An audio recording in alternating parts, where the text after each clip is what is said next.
तो छत्तीसगढ़ में कोरोना संक्रमण के मामले में गिरावट दर्ज की गई है। एक बेहद खुशी भरी खबर यहां पर निकलकर सामने आई है और इसी पर ज्यादा चर्चा के लिए छत्तीसगढ़ के स्वास्थ्य मंत्री टीएस देव सिंह जी हमारे साथ जुड़ गए हैं। सर, सबसे पहले आपका बहुत बहुत स्वागत है जनतंत्र टीवी पर। मेरा पहला सवाल आपसे ये रहेगा, जिस तरीके से लगातार देखने को मिल रहा है कि पूरे देश में कोरोना का कहर बदस्तूर जारी है, छत्तीसगढ़ की अगर हम बात करें तो ताज़ा स्थिति क्या है छत्तीसगढ़ में?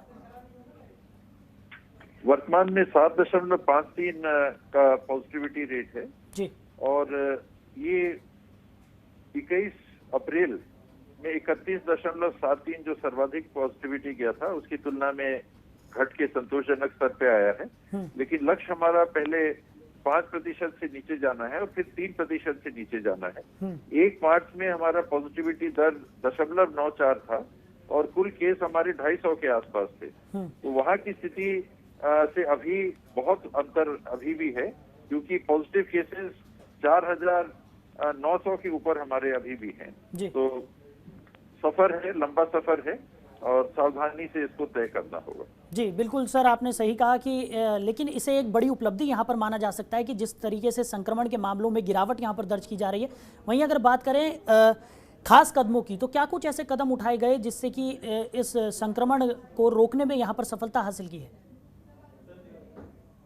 इसमें सबसे ज्यादा स्थिति में परिवर्तन लाया लॉकडाउन ने। लॉकडाउन लगाना पड़ा क्योंकि लगातार संक्रमण की प्रतिशतता बढ़ती जा रही थी। लॉकडाउन लगने के बाद में लोगों का सहयोग, नागरिकों का सहयोग, जिन्होंने लॉकडाउन के पहले भी बहुत लोगों ने कहा था कि नहीं अब समय आ गया है, आप लोग विचार करिए लॉकडाउन के बारे में।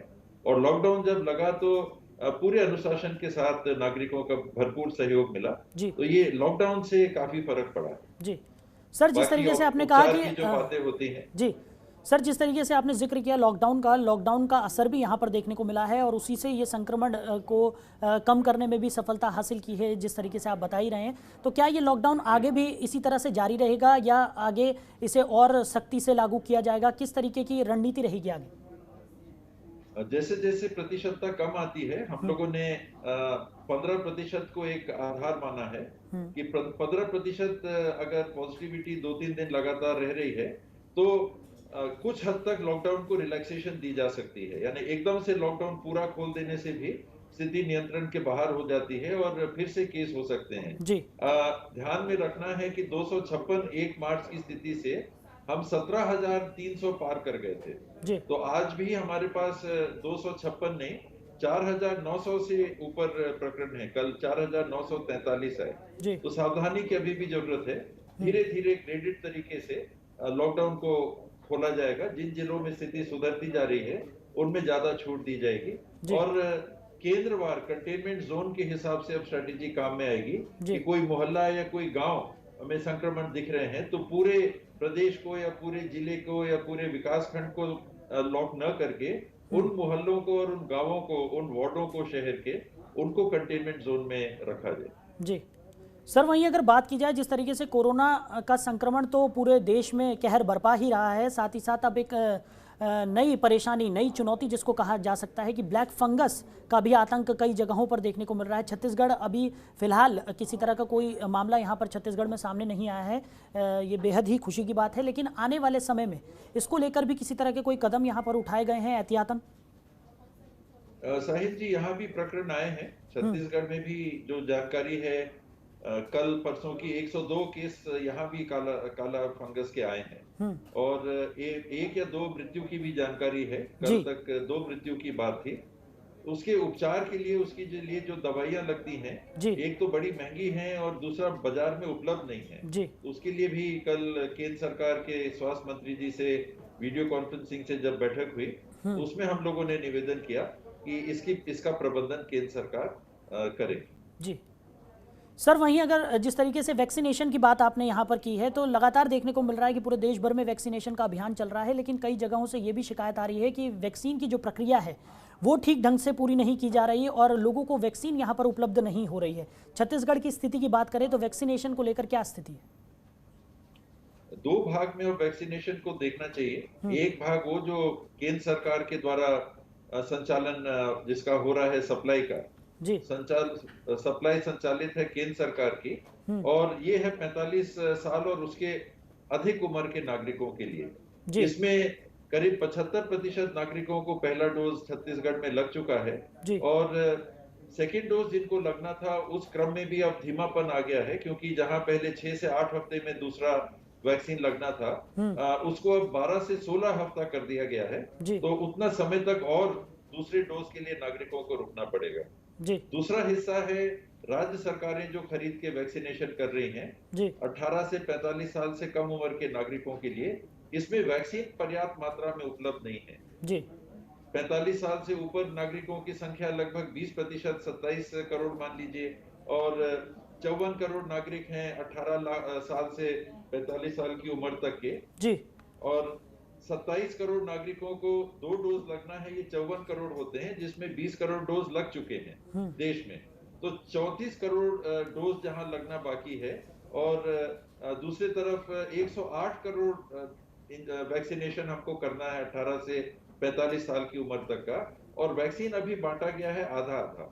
उसके लिए भी कल केंद्रीय स्वास्थ्य मंत्री जी से मैंने आग्रह किया, निवेदन किया कि इसको अब रेशो को 50-50 नहीं, केंद्र सरकार का जो वैक्सीनेशन है उसके लिए 20 से 25% रखा जाए, और राज्य सरकारों को जो वैक्सीन उपलब्ध कराई जा रही है इसको 75 से 80% किया जाए। जी सर, लगातार देखने को मिल रहा था कि जिस तरीके से कोरोना संक्रमण ने अपने पैर पसारे, तो राज्य सरकारों के सामने बड़ी चुनौती यहाँ पर खड़ी हो गई थी और उसको लेकर केंद्र सरकार से भी लगातार मदद की गुहार लगाई जा रही थी।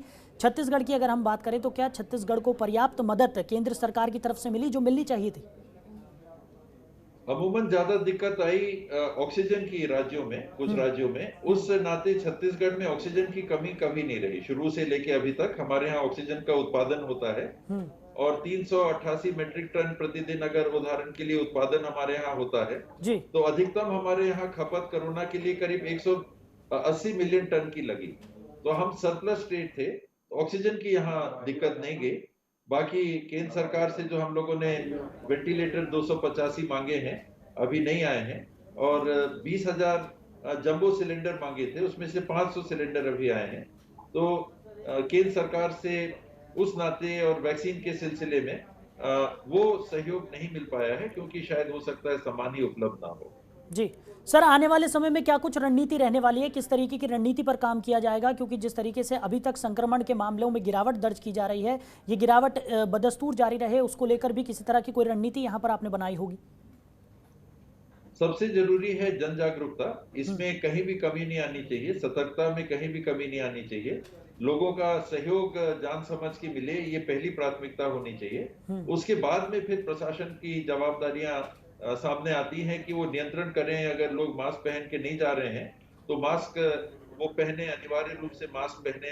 केवल जुर्माना लगाना पर्याप्त नहीं है, ये सुनिश्चित करना कि कोई भी व्यक्ति, कोई भी नागरिक अगर घर से बाहर निकलते हैं तो बिना मास्क के नहीं होने चाहिए। एक बड़ी चुनौती जरूर है, ग्रामीण क्षेत्रों में इसका उतना पालन नहीं होता। पहले संक्रमण कम था, लेकिन इस बार चिंता ज्यादा है कि ये जानकारियां वहां तक उतने जागरूकता थोड़ी सी कम महसूस होती है, और संक्रमण ग्रामीण क्षेत्रों में पहुंचा हुआ। जी सर, जिस तरीके से आपने मास्क को लेकर बात की, अभी भी देखने को मिल रहा है कि कई लोग लापरवाही बरत रहे हैं, बिना मास्क के घर से बाहर निकलते हैं, सैनिटाइजेशन का ध्यान यहाँ पर नहीं रखा जाता, या सोशल डिस्टेंसिंग की अगर बात करें तो उसका भी पालन होता हुआ कई जगहों पर नहीं देखने को मिलता। उनको उनकी रोकथाम के लिए और उन्हें जागरूक करने के लिए किस तरीके के कदम उठाए जा रहे हैं? क्या किसी तरह की सख्ती भी वहाँ पर बरती जा रही है? उनको समझाना, उनको बताना, उनसे सहयोग मांगना, ये पहली प्राथमिकता होनी चाहिए, और वही काम हम कर रहे हैं। आईसी के माध्यम से प्रचार प्रसार, लोगों तक बात पहुंचाना, अलग अलग क्षेत्रों में अलग अलग उनकी जो बोलियां हैं, उन बोलियों में वीडियो रिकॉर्डिंग्स करना, जिंगल्स करना, ऑडियो रिकॉर्डिंग करना, उनका प्रसारण करना, ये साथ साथ चल रहा है। और जब ये सफल नहीं होता तब जरूर प्रशासनिक कार्रवाइयां भी, थोड़ी कड़ाई भी करनी पड़ती है, लेकिन ये सफल तब तक नहीं हो सकता जब तक सारे नागरिक हमारे सहयोग ना करें। बिल्कुल बिल्कुल सही कहा सर आपने कि सहयोग की यहाँ पर बहुत ज़्यादा ज़रूरत है, और एक तरह का टीम वर्क ये है कि सरकार भी अपनी तरफ से प्रयास कर रही है और लोगों को भी जागरूकता यहाँ पर दिखानी होगी। लोगों को भी सही तरीके से यहाँ पर जो तमाम रूल्स एंड रेगुलेशंस यहाँ पर बनाए गए हैं उनका पालन यहाँ पर करना पड़ेगा। फाइनल कमेंट्स आपसे जानना चाहेंगे, लोगों से क्या कुछ कहना चाहेंगे आप इस संक्रमण को लेकर? किसी तरह का संदेश यहाँ पर आप देना चाहें? बहुत घबराने की बात नहीं है नागरिकों को, मेरा उनसे यही अनुरोध रहेगा, पर इसकी संक्रमण की संभावना को समझना है। ये कोरोना है, हमारे बीच में रहने वाला है, आने वाले सालों तक हमारे बीच में रहेगा, लेकिन हम अपना बचाव कर सकते हैं वैक्सीनेशन करा के। तो हर नागरिक को वैक्सीनेशन जरूर करवा लेना चाहिए जब वैक्सीन उपलब्ध हो जाए। ये सही है कि वैक्सीन की उपलब्धता में कमी है, लेकिन जब उपलब्ध हो, आप पहला मौका उसका लाभ लीजिए और वैक्सीनेट अपने आप को करा लीजिए। और साथ में जो 3 मूल मंत्र आपने बताए कि मास्क पहनना, हाथ साफ रखने, साबुन से कम 5-6 बार दिन में हाथ धोना, अच्छे से 20 सेकंड तक हाथ धोना और शारीरिक दूरी बना के रखना। और साथ में ये विश्वास करें कि हमारे देश के वैज्ञानिक, हमारे विश्व के वैज्ञानिक इसमें जूझ रहे हैं, लगे हुए हैं। उपचार भी हमको मिल जाएगा जल्दी से जल्दी। इस विश्वास, इस आशा के साथ हमको सामान्य जीवन जीने का प्रयास करना है, लेकिन सावधानियां बरत के।